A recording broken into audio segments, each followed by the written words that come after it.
Well, we have a new trading week officially underway, and we saw a little bit of buying to start, but we've got a long list of things to get through this week, including the latest inflation report in the United States, lots of earnings stories, and of course those U.S. midterm elections. Right now, the S&P is up about 0.3%, seeing some buying action in Toronto as well. Samana is Global Market Strategist with Wells Fargo Investment Institute, and he joins us now. Samir, nice to have you back with us. Appreciate the time. What's your general take on the mood of the markets right now? You know, we still think the market's a little too impatient. It's trying to get ahead of the curve with respect to Fed tightening, inflation, and some of these other catalysts. Unfortunately, you know, these are going to be long-lived issues.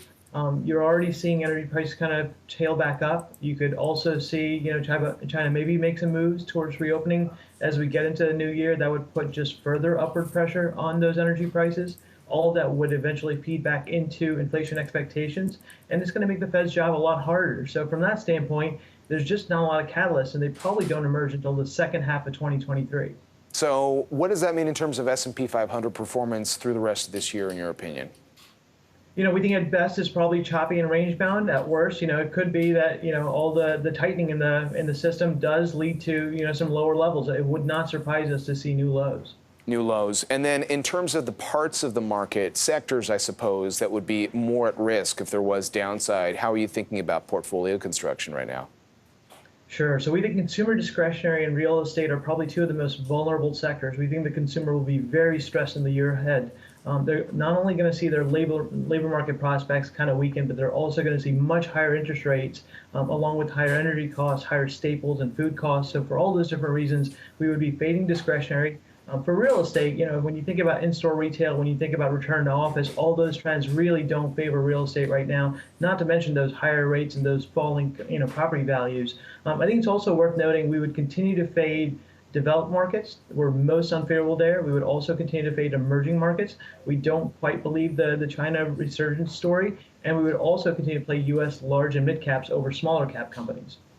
Can you say that again? I didn't quite understand what you're saying. You just say you would fade developed and emerging markets? Exactly. So we don't think that's basically like much of the world. You just be cautious on stocks globally, right?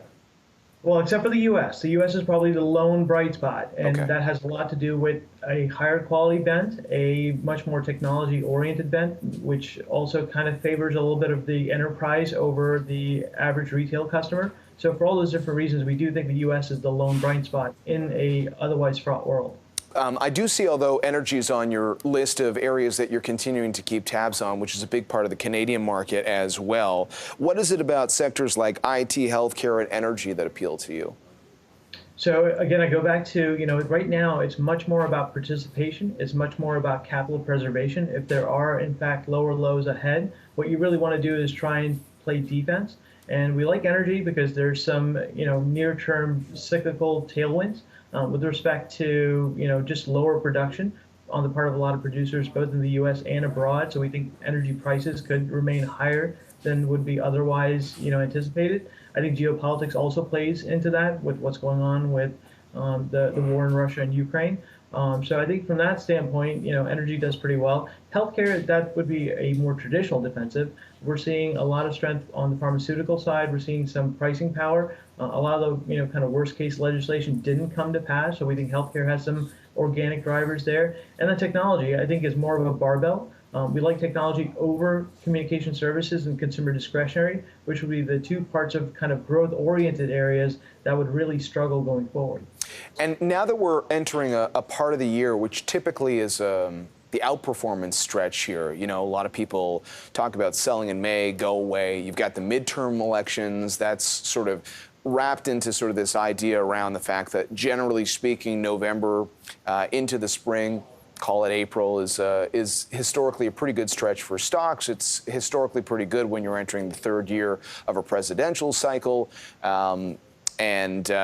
You know, we're talking about a market that has already taken a relatively big hit. So from that perspective, how do you feel about investing? Or you're just kind of washing it clean because of the economic uncertainty?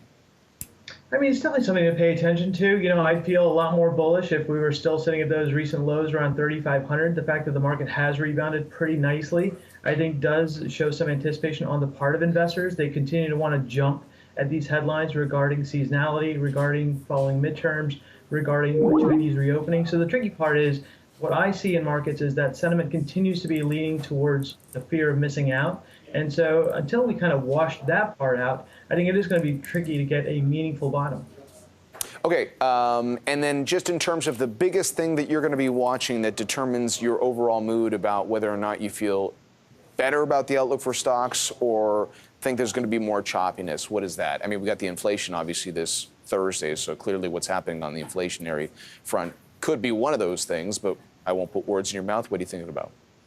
Yeah, I mean, we would continue to watch that terminal rate on Fed funds and where long rates find a home. Until those two things happen, this market's not going to find a bottom. Okay.